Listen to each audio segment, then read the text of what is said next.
So I guess a good place to start is your story. Who you are now and how you got to where you are.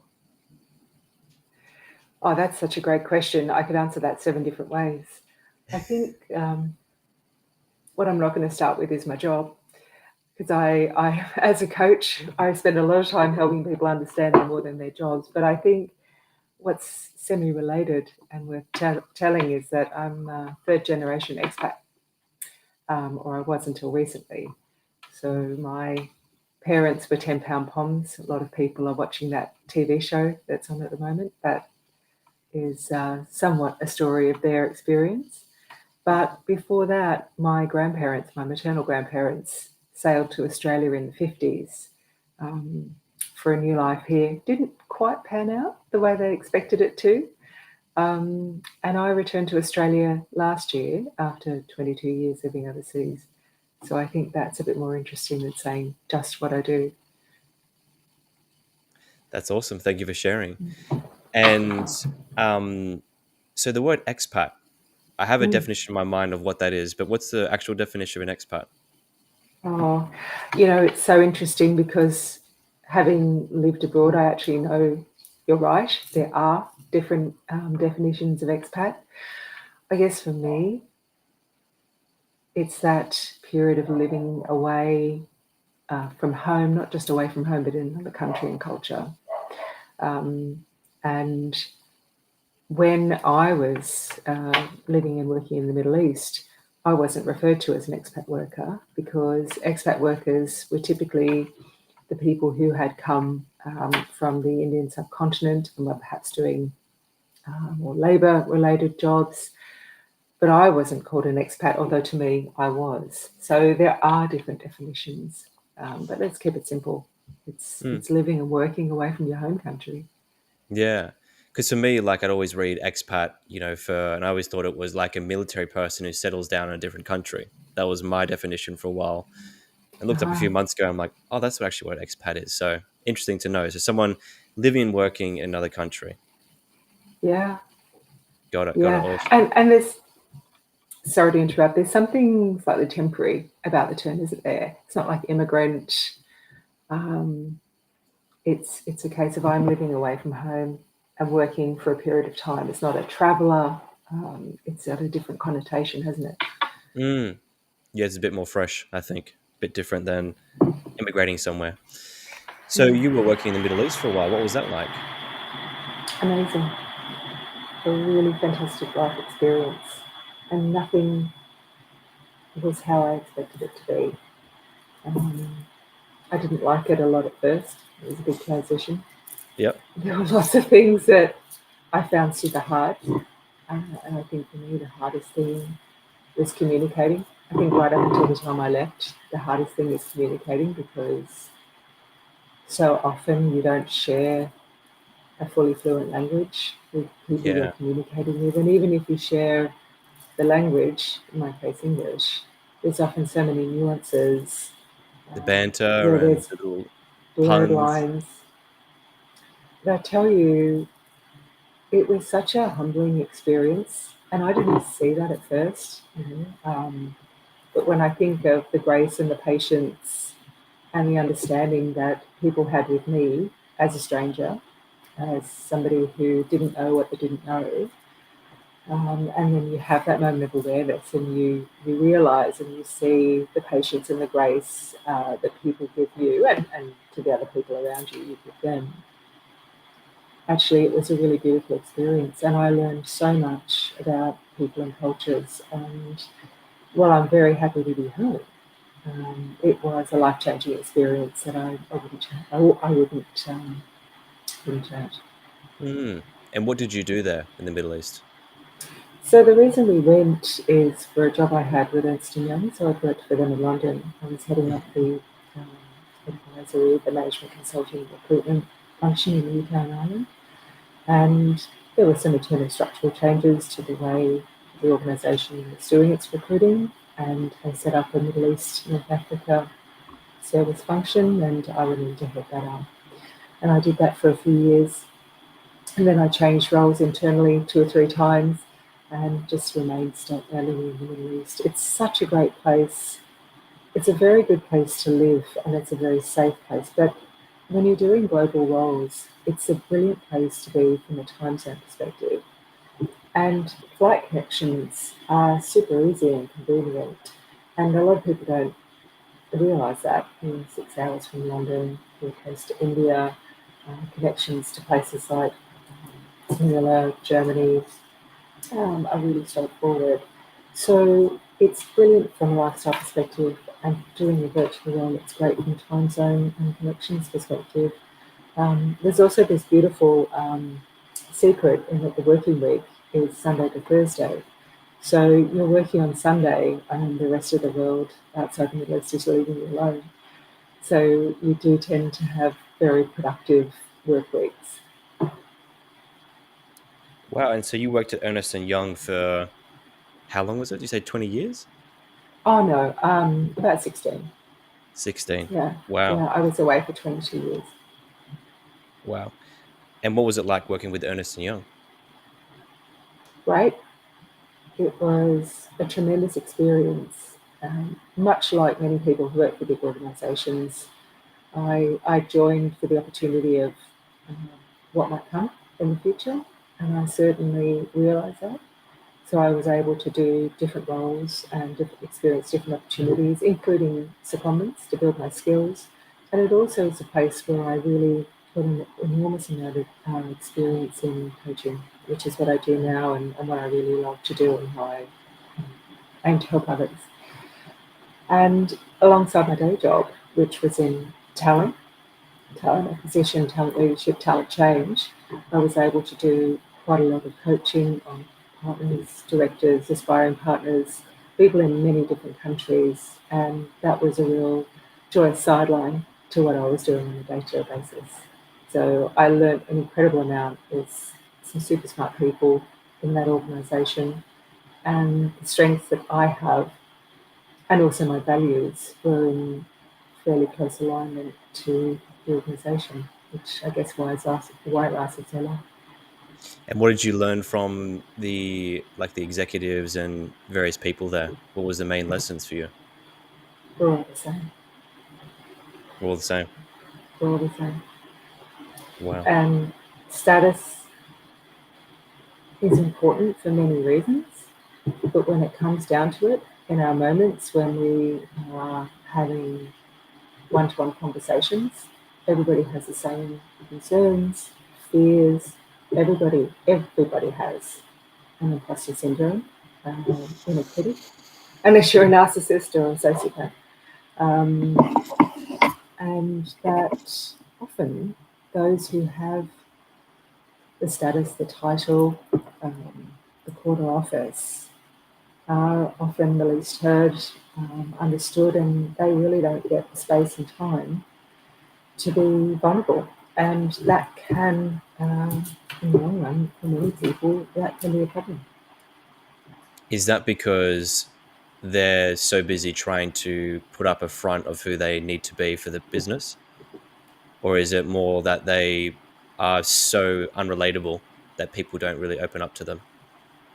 Oh, I'm not sure. I think a lot of it is subjective and it's down to the individual and the life lessons and how they choose to lead. But there's definitely a veneer, a facade, and this isn't just professional services. It's in a lot of organisations across cultures, and we convey this archetype onto a leader. And with that, we're actually no longer giving people the permission to be human, be vulnerable, to not know, to be wrong. Hmm. And that's it's dangerous. In certain situations, you're not allowing people to be wrong or admit mistakes or um, show their truth. And it's also just really unhelpful on a human level. And so sometimes when I'm working with people now, they're wanting to relearn what it is to be human, vulnerable, to feel and express, the F word in the workplace, and how they can combine that into who they are as a natural leader. And a leader to me is not necessarily somebody in the corner office with an expensive suit. Leaders are at any level of an organisation, but I guess what we're talking about is that archetype of leader, that person who has risen to the top and worked really hard and done everything right. And being in that position is lonely and isolating. And when I say we're all the same, everyone knows what loneliness feels like. Everyone. Everyone knows what shame feels like. And those people at the top are no different. And what Mm. I found was there's such a privilege of being able to hold that space for someone, particularly a senior person, because I don't think they're not allowed that. And it's to give them that space, and they have to want to be there, obviously, and forcing them into anything is privilege sounds so true, but it's really the only word that comes to mind. And in the past, I used to really enjoy working with women, and I still do. But these days, I say I work with women who lead and leaders of women because I don't want to exclude anybody, but I do want to convey my affinity and interest and desire to support women. But I absolutely love working with very senior, often men or women who've worked in a heavily masculine environment because I know how lonely those people often are inside, and how if you open the door a crack and allow them to sit and feel safe and give them that permission slip to talk about whatever it is, that you can help that person just through being there and holding that space for them. Mm. And why are they lonely? I mean, obviously, we spoke Um, about some of the things earlier, but on a more global scale, if we can get into it, what is that? Is it like that more masculine roles of being a man curtail themselves to having to hold emotions in or to be a certain way? Or is it just the way the system's structured? What do you feel like it is at its core? I don't know that it is anything at its core. I think it's also different things. Societal expectations, absolutely. If you look at my generation and the generation before me, who are typically people who are in senior leadership roles in global organizations, yeah, there was a societal expectation that you would emulate success and that would look in a certain way. Mm. Um, I do think our education systems groom that to an extent. That is changing. But we also know, and look, I'm not a research expert, but I've read enough about loneliness and studies on loneliness that are being done in countries and groups of countries now, that it's all about connection. And if you are not being authentic, if you're putting on veneers, if you've created a mask um, that doesn't allow you to be who you really are and feel inside, then you're creating distance from that connection. And when we're disconnected, we feel lonely. And of course, the elephant in the room is technology. The more Mm. we're using technology on a societal level, we're becoming disconnected. And so I don't think there's any one thing, and there's no one perfect solution for people. That's why there's so many different ways to address these issues and to connect. But it is something that is a concern, and it is something that now and in future generations people will continue to focus on. How do we enable people to connect Mm. individually, within teams and organisations, with society, and how do we do that in a meaningful way? We are human beings. Human beings have a natural desire for connection and belonging. It's not going to go away. We can't outsmart evolution. I agree with that. I agree with that. And you mentioned there's no perfect solution. Are there some solutions or some things that you would implement or recommend? No. Loneliness? Um, for loneliness, generally speaking, but also for the leader who is very masculine or forced to be masculine in a way, has a corner office, What are some solutions for them to connect with their team more and to connect with the world at large? So I guess it is loneliness at its core, but the how do you say, the exterior of it is the executive who's feeling lonely, who is not connected with their team, maybe.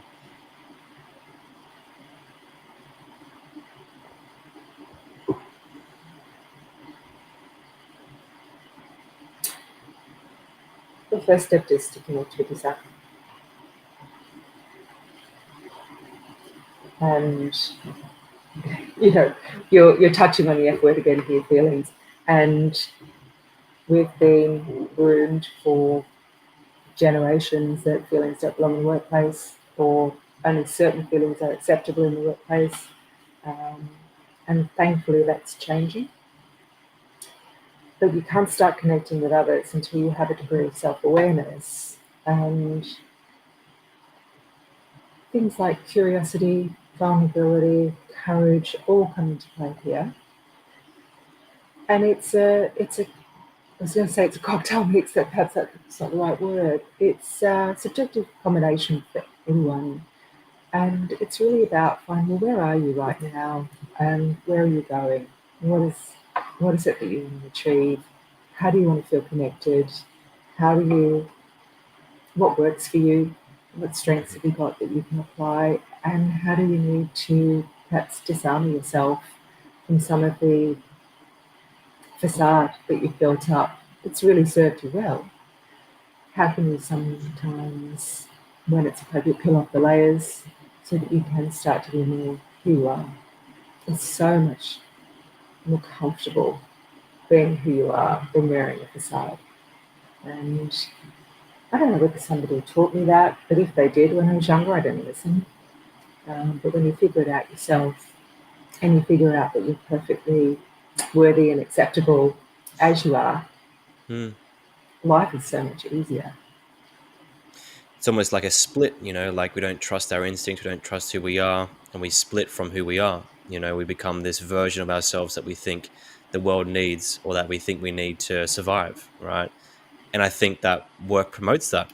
My Yeah, experience working in larger businesses in the past, not as large as EY, Ernest and Young, but larger businesses like medium-sized businesses and whatnot, is that there's this you have to be professional. You have to be, and of course I think that's a thing, like you need to be professional, of course, for a reason, but there is room for one's own emotions and one's own experience, right? yeah, I agree. It's like to fit in, you have to dress a certain way, talk a certain way, behave a certain way. I Mm, remember once many years ago, I'd gone for a job in London. I was told, I was asked how much I wanted. I was going for drinks at the pub with the team and told that there'd be a contract the next morning. And when I called the next morning to get the details, I was passed over to HR. And the lady told me that um, I basically didn't drink enough at the team, at the pub with the team, and they were worried about how I would fit in socially. And therefore, although I was told in the pub that there'd be an offer in the morning and how much needed to be on it in terms of the comp, they changed their mind because I hadn't had enough to drink at the pub. So it's like what's acceptable here in order to fit in. And we think it's our skills and competence, but that's only part of the story. And there's this wonderful phrase, cultural fit, which is just, a whole bonkers mix of anything depending on where you are. And I think there's an element of, it's how things are done around here. It's how you fit in. And if fitting in means you're putting on too much of a facade too much of the time, what you're giving up is a sense of belonging, because it's belonging that is at the heart of the human experience, the belonging and connection. Going back to loneliness, belonging is what we all crave, and that's this is what not me loneliness is, making it right? up.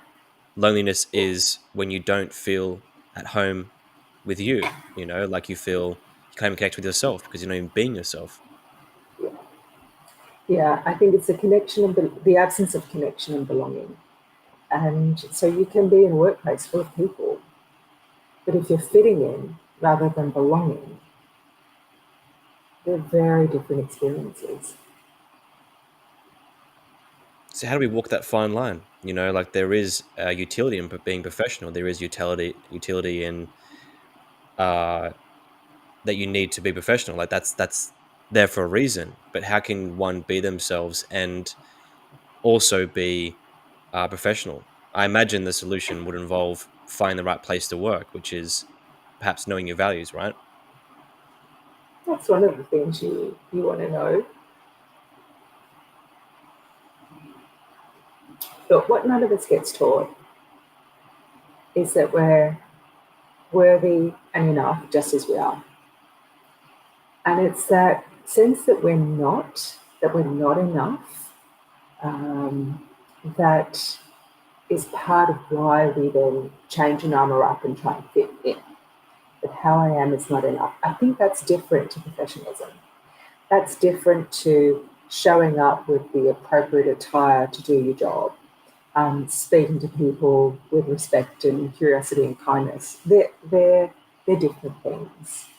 And so I think this feeling that many of us have is that we're not enough starts building the armor to fit in. Now, you can also have instances where you just take the wrong job.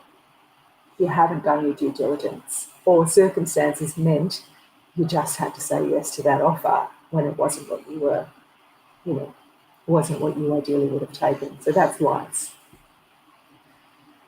But in an ideal world, yeah, you're looking at what are my real values? How do they align with this organisation? I had not one, not two, but jobs, three consecutive jobs many, many years ago, where there was not a values alignment. I didn't know it at the time, but they were awful experiences. Yes, I learned a lot from them because you learn from the hard stuff, not the easy stuff. But the values is what undercut everything. And it wasn't my skills and competence, it wasn't my professionalism. They were all there. But the values were chalk and cheese. And when the values were chalk and cheese, no matter how skilled and competent you are, no matter how nice your suit is, it's not going to be a successful union. And so I do think when I'm doing career coaching with people, we often do look at values to ensure that, okay, when I'm looking at this opportunity or that, or deciding to set up my own enterprise, whatever, I want to make sure that there is a values alignment, not completely, but mostly and enough, because this will give me the best possible chance of succeeding in what I'm endeavouring to do. So I'm one of those many, many people who learned that the hard way. But it has enabled me to be a better coach and a better leader, and to help people recognise that in themselves when they say, you know what, I'm doing brilliantly, I'm earning great salary, I'm 15 years off retirement, I don't want to retire and regret, my last section of my career, I'm just not satisfied. Something's not right, and I don't know what it is because I've done everything right all these years. People think I'm at the top of my game, but I'm not happy, and I don't know why, and I'm scared. Hmm. And when someone's usually experiencing that, what is it? Let's say, for example, you've done the values, you've done your due diligence at the job, and you're, like you mentioned, you're at the end, or you've got so much more to give, but you don't feel, it doesn't feel like it's the right thing for you. What is that? What's going on for people when they experience that? Well, any number of things. We're all different. We're all complex human beings. Hmm. Um, and it can be anything, ranging Mm. from, yeah, it could be anything ranging from mental health to, I'm not living the values to, I don't want to be in this career anymore. There's all manner of things. But until you give yourself time, and I personally don't think you can do it on your own. And whether you work with a coach, a therapist, someone in your church, or a counsellor, some other person where you feel the psychological safety is there for you to open up. Mm. Not a mate, not your spouse. Don't burden them with this. Find yourself a trusted, independent professional. Then you can ask those questions and find out what it is. Because there are themes. Mm. There are no set rules. It's got to be one of those four things. It's so different for everyone. Mm. Yeah, it's just life. Life happens. Mhm. Mm. Yeah. And I see the recurring theme is that it's often got a lot to do with. I mean, mental health is one thing, right? I mean, it's a word that we use, um, but it's life circumstances. You know, let's say someone's in a job they've been doing 15 years, and something changes in their life that changes everything for them. And you mentioned earlier, like self awareness, knowing oneself, knowing, and it's part of emotional intelligence, right? Those five characteristics, depending on where you go. One of those being self awareness. Um, how does one cultivate self awareness? Like, what are some practical tips, if you had any, on how to cultivate self awareness? Mhm.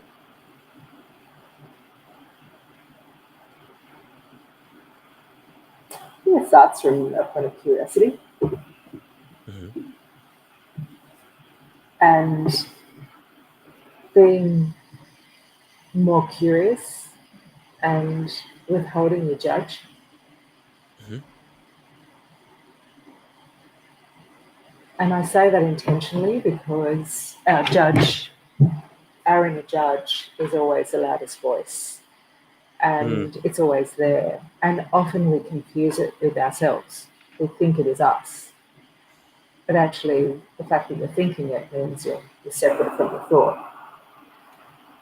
But having an openness and curiosity, noticing and holding your judge at bay, and that takes constant work, you can start to build self awareness.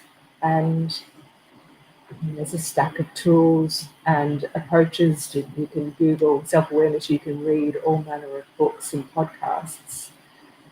But without some curiosity and intentionally noticing and holding your judge at bay, it's going to be hard. Yeah, and I think also honoring what you're curious about. You know, like for a long time, in my early 20s and late teens, I had this version of myself that I wanted to be, and I was like, I need to be this person, and that meant that I was uh, searching for certain books or certain things to read and discover that weren't in alignment with what I actually wanted to read and discover. You know, that feeling that you have in your body. It's like, I actually don't enjoy reading this. It's like, no, I got to finish the book. Or I got to finish this. I got to finish it, because we had this like I would say outdated personal development ideal, which is like you need to like follow through, you need to finish, you need to do the thing, willpower, push, push, push. And when you're in that mindset, you force yourself to do or finish things that aren't in alignment with what you actually want. So I was reading like and it served me, and I'm grateful for it. Reading it's also context as well, like why are you doing it, right? Because you might do the same thing under a different context and love it. Like I'm doing this for that reason. So it's like, where does it lead to? So I'll be reading like very large, wordy science books, and like this is what I need to read to like get 20 to go. So I learn about psychology, and then I can be successful and da da da. And then just now at this point in my life, when I'm reading a book or when I'm with someone or when doing something, I'm like, do I want to be doing this? Is this where I want to be? And acknowledging the feeling that you feel, which is like that instinct of like, no, this is not for me, or like, I don't want to finish this book. I don't like this book. You know, Yeah. I've quit more books proudly this year than I ever have in my life. Like I'm sitting there reading a book. I'm like, do you want to keep reading this? Like, no, I don't. And when I give myself permission to be able to not read that book or do that thing, that's when the magic comes in, because what you're often fighting against is the resistance of resisting. Do you know what I mean? Like you're fighting against that feeling that I ought to be doing this, right? When you let that go, then that natural kind of knee-jerk reaction goes away, and then you might be like, I actually want to read this book now. And you go back to reading it, and it's like from a new, fresh perspective. So I feel like self-awareness is not just like the dictionary definition. It's also embracing the curiosity that you have, and listening to what your mind, your body, and your heart tells you that it does or doesn't want. Yeah, I like that. I also kind of envy you. I didn't learn about not finishing reading books until I was in my 40s. And a gorgeous friend of mine called Bronwyn, who I met in Bahrain, and she said, life's too short to finish bad books. And it was hearing those words, the permission, as you say. So I think you've got 20 years on me in learning that. And how wonderfully liberating to just go, I don't want to read this out and put it back out into the world for somebody else to read.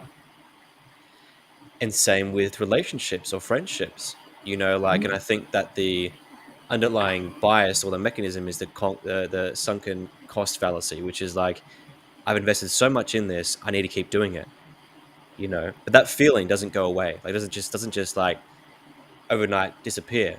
It might, but underneath it all, it's like, that is not for me. And I think this is a huge lesson in psychology that people don't embrace, or in the kind of manosphere of like being a man of like willpower, or like is that whatever you resist persists, right? In order to move through something, you have to first accept that you're moving through something. Do you know what I mean?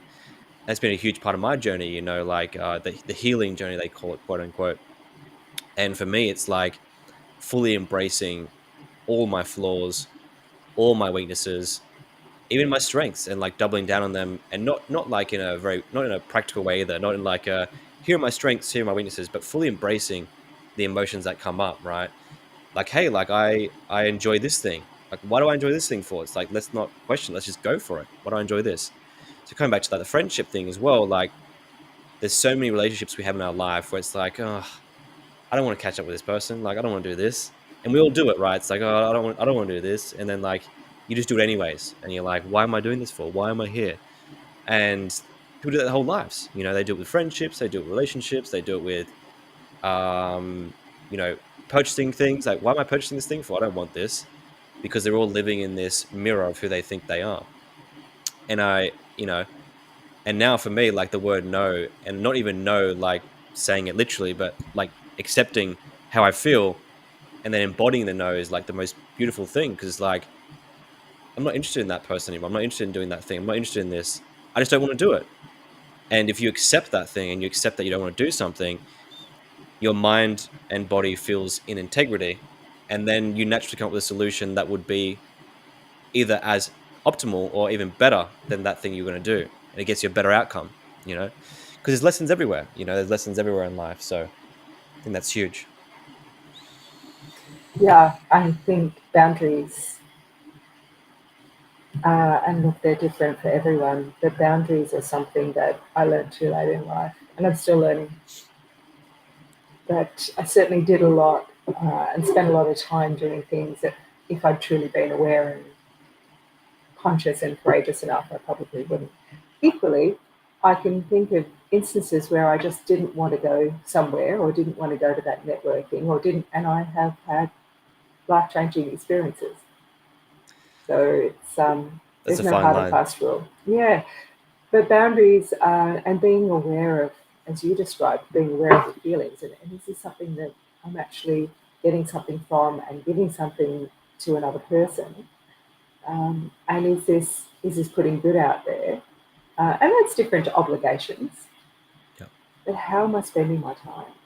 Hmm. And I think too often we treat things as obligations when we truly have a choice. Some things we don't, you know. But and that's a boundaries is helpful to learn. and that's a journey though, right? Like, that's the thing we're talking about, which is that knowing that you have a choice, and that naturally puts you back in a place of empowerment, right? And it's like for example, meditation, right? For me, I started meditating when I was 18. And I did it out of like it was like a forceful, like I need to do this. I want to, like it was an accessory thing to do to get to where I needed to go. It wasn't the thing, if that makes sense. And just this year, I'm like, I don't want to meditate anymore. I don't want to do it anymore. I just don't want to do it. Like, and I need to go through this process of being like, I decide what I want to do. I'm not governed by this force that tells me what I need to do or not do. It's like I don't want to do it, so I won't do it. But I need to go through that in order to get to a place of like, well, what do I really want? And then you reassess, what you want from your life. And like the goal is still there. The thing that I still want is there, which is I want to be as focused, as sharp, as clear, as on point as I possibly can be. But I can still do that through, like, for example, setting 45-minute work blocks, 45 minutes of work straight, and just focus on that work. I can still do that. All right. That's a form of meditation. So I'm still doing the same thing in a similar way. Obviously, we can get to the specifics of it, and maybe it's not exactly the same. But those are examples of, achieving the same goal, but letting go of the thing that you think you need to get to that goal. Say more about that. Yeah. So let's say, for example, I have a goal like one of my guiding values, right? Use values instead in the language. That's probably a bit more typical. Is like I have a goal that my value is that to be focused and to be present. One of my values is to be present, and whether that's the actual value, I'm just saying the word present, right? Really here in the moment. And I think the vehicle to that value is meditation, right? Because I've been told by everyone, you need to meditate, you need to meditate, you need to do this, you need to do this, and all the studies say you should meditate.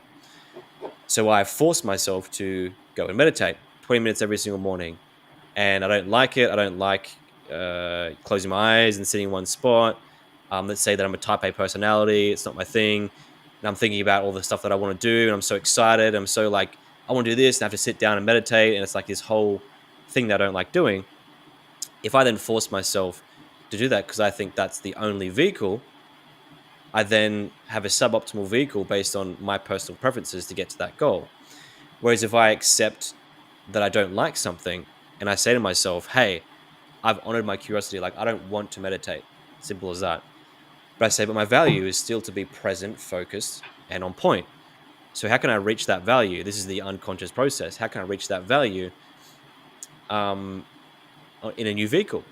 So that vehicle could be, and this is what I'm doing right now. It's like I'm working in 45-minute work sprints with no distractions. And my goal, the goal of that is to do 8 of those a day, 8 45-minute sessions with no distractions. By no, I mean like no music in the background, just quiet, but I'm doing work and I'm really present to the work that I'm doing. Even if it's a monotonous task, I'm still very present to it. So, and it's extremely difficult for anyone listening out there. It's like 45 minutes, 8 of those, you're like, oh, that's like 6 hours of work, isn't it? Yeah, it's about 6 hours. It's like, well, I do more than 6 hours a day. It's like, we'll try and do 45 by 8. By the fourth or fifth one, you're like, whoa, like this is really tough, right? And that's what meditation really is at its core. It's like bringing the mind back and focusing. And why is it tough? Is it because I'm sitting in the same posture? Could I be standing instead? Could I be going for walks in between those? How do I recharge? So all these questions come up. So I'm achieving the same thing in a better way for my preferences and me by being self-aware and by honoring what makes me curious and what doesn't make me curious. Mm, mm-hmm. Mm. The how is the uniqueness. The goals may be common among people, but how we express that, how we realize that, is beautifully unique. I think that's what makes it an interesting place to be, right? This life. Yeah, and it's also, when you're in the trenches of, I want to be better, which is, I mean, I don't know who doesn't want to be better. Like, that's why we read books and we do all these things. That's why we have, not all the time, but that's part of the reason, right? When you're in that space and everything's so generalized because you can't specify everything to one person. Otherwise, you couldn't commercialize a book or, sell millions of this or millions of that. When you realize your own uniqueness and that you have your own way of being and you see information outside of you, and this could be the utility and the purpose of having a coach because it's individualized, right? Mm-hmm. When you listen to general information from books, from audiobooks, from podcasts and things like this, even this, you're forced to make a decision, which is like, is this for me or isn't this for me? It's like, what can I take from this that's important for me that applies to my life? And that is the old saying, like, know thyself, which is self awareness.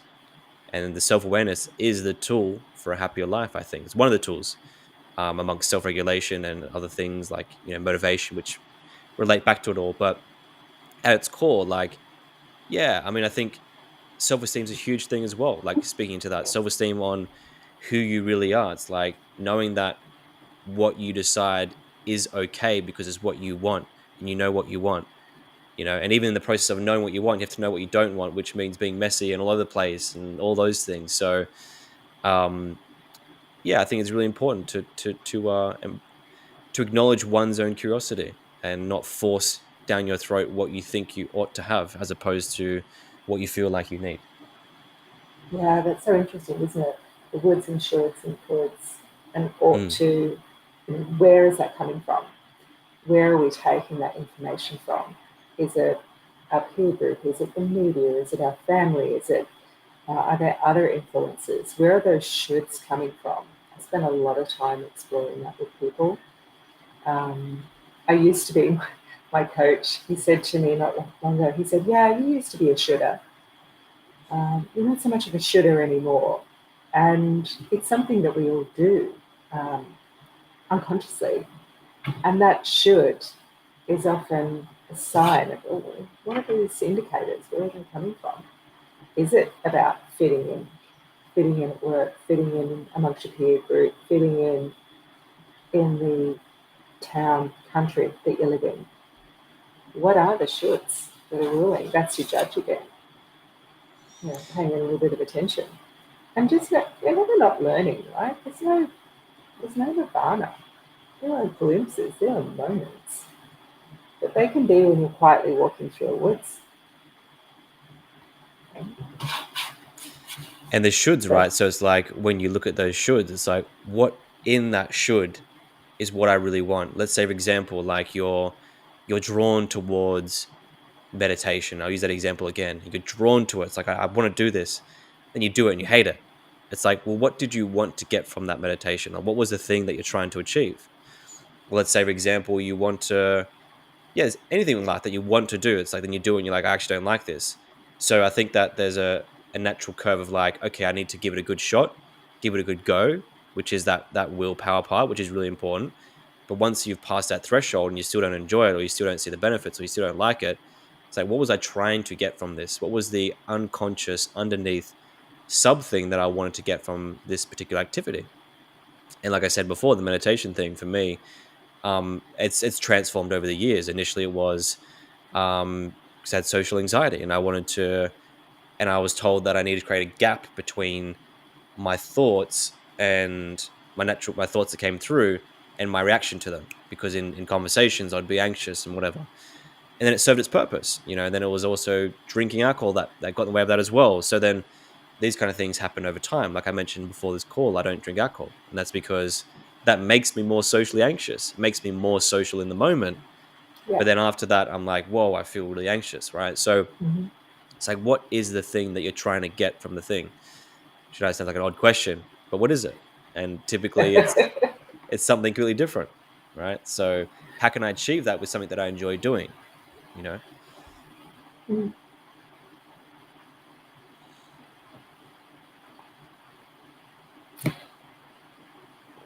So yeah, I think the most important thing that I'm learning in my life is curiosity is a doorway into a different way of being, and that it's okay to not want to follow through with that curiosity. It's okay not to follow through the curiosity. Follow through with that curiosity, like you're not obligated to like I mentioned the book. Like I'm not obligated to read the book for all 300 pages. Like I don't want to finish Sure. this. Like I'm curious about this book, but I don't want to finish it. Yeah. And then it's always a question of like, what is it in this book that I want to get? It's like I mentioned this book in World War I. Like, why am I interested in this for? It's like I start reading and I hate it. Well, maybe try a different World War I book where it's like a different author. or it's different angles, different take. It's like, or are you reading the World War One book because you want to seem intelligent, or is it you want to seem knowledgeable? Is there a better way to do that? So yeah, all these things that I think that are really important to ask when it comes to curiosity. Yeah, yeah. The why. Mm, Why are you doing this? absolutely, and that's why it's important And to work with a coach, right? oh, are you going to be my marketing guy? We can. Yeah. Look, coaches are useful at various times. Mm, Just like a teacher. A teacher is useful, if you want to learn how to be a cordon bleu cook, how to speak Japanese, how to practice your tennis swing. Working with someone who understands and who can enable that skill during that growth transition um, is really how people move forward and thrive. It is so hard to do on your own. I've had a coach on and off for a long time. I've also had different bits of my life. I've had therapy, counselling, different things. And I think my mother always used to say, it's the same ones who get the therapist, everyone else is crazy. And, we used to laugh about that. But I think the message is you know, in life, we are helped by other people. Yes, by life experiences. And at various times, we give each other a hand. Now, years ago, that would have happened through your neighbourhood, your church groups, or your other faith groups, your family, your extended family. In Western culture, it's a different setup these days. And certainly for people where they don't have the space or the permission to feel vulnerable and to sit and not know, or their life doesn't facilitate those conversations in the same way, with the wise elders. Not that I'm calling myself a wise elder, but I mean, there were people who had those functions in the past.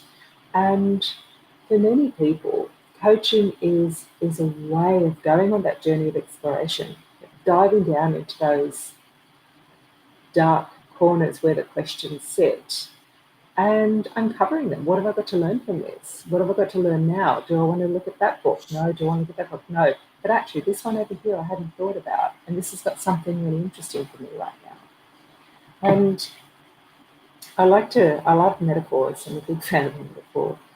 And I often say coaching is like, my favourite form of transport is a black cab. And I liken it to being a black cab driver. hmm You set the direction. You hmm say where you want to go, Yeah. and I will navigate the roads to get you where you want to go. You are setting the direction. You're saying, I want to take the toll roads or I want to take the back streets. And we're on the journey together. And for that journey, for that period of time, and then, we part ways. So a coach's can be a hugely beneficial person in someone's life. It has been for me. But I tell you what, I'm never not learning from the people I'm coaching. And if I stop learning from that experience, it's time to do something different. Every session, there's a surprise. And I learned early on, and this is the point about presence, which you talked about earlier. When you are present and you have the grounded confidence to be present and to allow what comes up to come up and to hold that space, that's where change happens. And not just in that moment, but maybe you spark something and the next day or in the next week, an important point surfaces for that person. That's how it germinates and how the change happens. And people go off in slightly different directions to what they might before. And I think it's especially important when people are facing those moments where something doesn't feel right, I just don't know what it is. I'm Mm. really happy. I should be satisfied. I've got all the things that society says I should have, but I don't feel fulfilled. If I was told I only had 6 weeks to live, I'd be thinking I'll be doing something else. or I should have done something else. And this is back to what I said at the very beginning, we're all the same. Some people get lucky and they walk into a vocation or a life where they're using their strengths and really contributing meaningfully to whatever it is they're doing. But so many of us follow the shoulds. Should do this, should study that, should get a job here, should look like that, should behave like that, should travel here. And you follow those shoulds with all the best of intentions. And some days are good, some days aren't so good. And then you end up and say, I'm not sure I want to do this anymore. Mm. And they're the moments when it can be really helpful to sit with someone and go, okay, great, what do we need to know? Where do you want to go? How can we sit with this question and find the sparks there about what's next? And that's, I don't know, I think that will always be a privilege for me. Mm. And one of the things that you learn about coaching is that, first of all, it's not your job to have the answers. And you'll never know someone as well as they know themselves. And if you can help bubble up the answers for them to the surface, that is your role. And for someone who's in that should period and they need help from someone to bubble up those answers, where can they find you? At the moment, LinkedIn. LinkedIn. LinkedIn is the best way to find me and message me there. I no longer use social media aside from LinkedIn.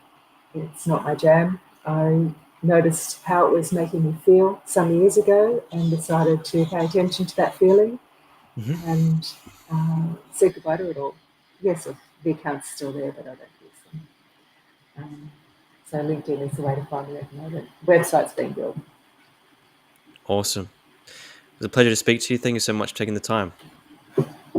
Thank you for asking. Lovely to meet you.